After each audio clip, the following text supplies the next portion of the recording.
Hi friends, ನಮಸ್ಕಾರ ಎಲ್ಲರಿಗೂ. ರಂಜೂಸ್ homely ಫುಡ್ಗೆ ಎಲ್ಲರಿಗೂ ಸ್ವಾಗತ.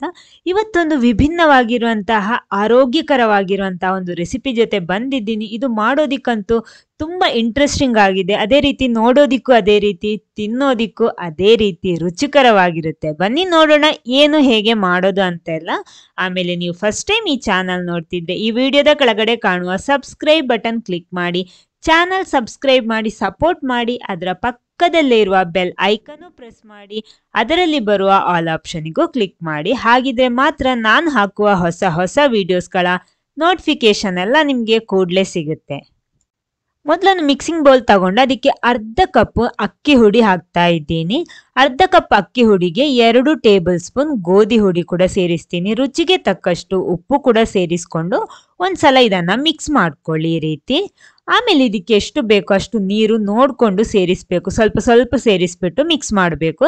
ಅಂದ್ರೆ ಸ್ವಲ್ಪ ದಪ್ಪ ಇರಬೇಕು ಹಿಟ್ಟು, ನೋಡಿ ಈ ರೀತಿ ಇರಬೇಕು. ಒಂದ್ ವೇಳೆ ನಿಮ್ಗೆ ದಪ್ಪ ಅಂತ ಅನ್ಸಿದ್ರೆ ಸ್ವಲ್ಪ ನೀರು ಸೇರಿಸ್ಬಿಟ್ಟು ಮಾಡ್ಬೋದು. ಆಮೇಲೆ ನೋಡಿ ನಿಮ್ಗೆ ಬೇಕಾಗಿರೋದು ಎಣ್ಣೆ ಸ್ಪ್ರೆಡ್ ಮಾಡುವಂತಹ ಬ್ರಷ್. ಅದರಲ್ಲಿ ನೋಡಿ ಈ ರೀತಿ ಕವರ್ ಆಗುವ ರೀತಿ ಇರಬೇಕು. ಓಕೆ, ಇದನ್ನೊಂದು ಸೈಡಲ್ಲಿ ಇಟ್ಕೊಳ್ಳಿ. ಇದಕ್ಕೊಂದು ಫಿಲ್ಲಿಂಗ್ಸ್ ಬೇಕು. ಅದಕ್ಕೋಸ್ಕರ ನಾನಿಲ್ಲಿ 3 ಟೇಬಲ್ ಸ್ಪೂನ್ ನಷ್ಟು ಬೆಲ್ಲ, ತುರ್ದಿಟ್ಕೊಂಡಂತಹ ಬೆಲ್ಲ ತಗೊಂಡಿದ್ದೀನಿ. ಅದಕ್ಕೆ 5 ಟೇಬಲ್ ಸ್ಪೂನ್ ನಷ್ಟು ತೆಂಗಿನ ತುರಿ ಹಾಕ್ತಾ ಇದ್ದೀನಿ. ಇಲ್ಲಿ ನಾನು ಸ್ವಲ್ಪ ಪ್ರಮಾಣದಲ್ಲಿ ಮಾಡ್ತಾ ಇರೋದು. ಆಮೇಲೆ ಅದಕ್ಕೆ 1/4 ಟೀ ಸ್ಪೂನ್ ನಷ್ಟು ಏಲಕ್ಕಿ ಹುಡಿ ಕೂಡ ಹಾಕ್ಬಿಟ್ಟು ಇದನ್ನ ಮಿಕ್ಸ್ ಮಾಡ್ಕೊಳ್ಳಿ. ನೋಡಿ ಇದು ರೆಡಿ ಆಗಿದೆ. ಆಮೇಲೆ ಒಂದು ಕಾವಲಿ ಬಿಸಿ ಮಾಡಿಬಿಟ್ಟು ನೋಡಿ ಈ ಬ್ರಷ್ ಉಪಯೋಗಿಸ್ಕೊಂಡು ಈ ರೀತಿ ಇದನ್ನ ಸ್ಪ್ರೆಡ್ ಮಾಡಬೇಕು. ನೋಡಿ ಫ್ಲೇಮ್ ಮೀಡಿಯಂ ಫ್ಲೇಮ್ ಅಲ್ಲಿ ಇರಲಿ. ಎಣ್ಣೆ ಏನು ಹಾಕ್ಬೇಕಾದ ಅವಶ್ಯಕತೆ ಇಲ್ಲ. ನೋಡಿ ಈ ರೀತಿ ಬ್ರಷ್ ಅಲ್ಲಿ ಮಾಡಿದ್ರೆ ನಮ್ಗೆ ತೆಳುವಾಗಿ ಸ್ಪ್ರೆಡ್ ಮಾಡೋದಿಕ್ಕಾಗುತ್ತೆ. ನೋಡಿ ಹರಡಿಸ್ಬೋದು ಈ ರೀತಿ. ನೋಡಿ ನಾನು ಇವಾಗ ಈ ರೀತಿ ಅಂದ್ರೆ ಪ್ಲಸ್ ಚಿಹ್ನೆಯಲ್ಲಿ ನಾನಿಲ್ಲಿ ಮಾಡ್ತಾ ಇರೋದು. ಆವಾಗ ನಮ್ಗೆ ಅದನ್ನ ಮಡಚೋದಿಕ್ಕೆಲ್ಲ ತುಂಬಾ ಸುಲಭ ಆಗುತ್ತೆ. ನೋಡಿ ಎಷ್ಟು ತೆಳುವಾಗಿ ಬೇಕಿದ್ರು ಈ ಬ್ರಷ್ ಅಲ್ಲಿ ಮಾಡಬಹುದು. ಏನು ಗ್ಯಾಪ್ ಬಿಡಬಾರ್ದು.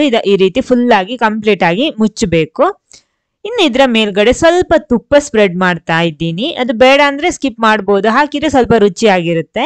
ಸ್ವಲ್ಪ ಸ್ಪ್ರೆಡ್ ಮಾಡಿದ್ರೆ ಸಾಕು. ಇನ್ನು ಅದರ ಮಧ್ಯ ಭಾಗದಲ್ಲಿ ನಾವು ಆವಾಗ ರೆಡಿ ಮಾಡಿಟ್ಟಂತಹ ಫಿಲ್ಲಿಂಗ್ಸ್ ಅನ್ನ ಈ ರೀತಿ ಹಾಕೋಬೇಕು.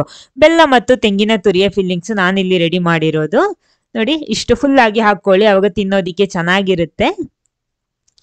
ಆಮೇಲೆ ಇದರ ಒಂದೊಂದು ಭಾಗ ನಿಧಾನಕ್ಕೆ ಈ ರೀತಿ ಒಳಗಡೆ ಮಡಚಬೇಕು. ನೋಡಿ ಕರೆಕ್ಟ್ ಆಗಿ ನಿಲ್ಲುತ್ತೆ ಇದು. ನಿಮಗೆ ಒಳ್ಳೆ ಗರಿ ಗರಿಯಾಗಿ ಬೇಕಿದ್ರೆ ಸ್ವಲ್ಪ ಜಾಸ್ತಿ ಹೊತ್ತು ಬೇಯಿಸ್ಬಿಟ್ಟು ಆಮೇಲೆ ಫೋಲ್ಡ್ ಮಾಡಬಹುದು. ನೋಡಿ ಈ ರೀತಿ 4 ಬದಿ ಕೂಡ ಮಡಚಿಬಿಟ್ಟು ನೋಡಿ ಕರೆಕ್ಟ್ ಆಗಿದೆ. ಇದನ್ನ ತಿರುಗಿಸಿ ಹಾಕ್ಬಿಟ್ಟು ಸ್ವಲ್ಪ ಹೊತ್ತು ಬಿಸಿ ಮಾಡಿದ್ರೆ ಸಾಕು. ಈ ರೀತಿ ಸ್ವಲ್ಪ ಗರಿ ಗರಿ ಆಗಿದ್ರೆ ಬಿಸಿ ಬಿಸಿಯೇ ತಿನ್ಬೇಕು, ಇಲ್ಲಾಂದ್ರೆ ಅಷ್ಟೊಂದು ಚೆನ್ನಾಗಿರಲ್ಲ. ನೋಡಿ ರೆಡಿ ಆಗಿದೆ. ನೋಡಿ ಎಲ್ಲ ಕೂಡ ರೆಡಿ ಮಾಡಿಟ್ಕೊಂಡಿದ್ದೀನಿ. ಇದು ನಮಗೆ ಮಕ್ಕಳಿಗೆ ಟಿಫಿನ್ಗೆ ಕೊಡ್ಬೋದು, ಬೆಳಗಿನ ಬ್ರೇಕ್ಫಾಸ್ಟ್ ಅಥವಾ ಸಂಜೆ ಹೊತ್ತು ಟೀ ಜೊತೆ ತಿನ್ನೋದಿಕ್ಕೂ ಎಲ್ಲದಕ್ಕೂ ಸೂಪರ್ ಆಗಿರುತ್ತೆ. ಬಿಸಿ ಬಿಸಿ ಮಾತ್ರ ತಿನ್ನಿ. ನೋಡಿ ಒಳಗಡೆ ಈ ರೀತಿ ಇರುತ್ತೆ. ಈ ಹೆಲ್ದಿ ಆಗಿರೋ ರೆಸಿಪಿ ನಿಮಗೆ ಇಷ್ಟ ಆದ್ರೆ ಖಂಡಿತ ಲೈಕ್ ಮಾಡಿ, ಶೇರ್ ಮಾಡಿ. Okay, thank you.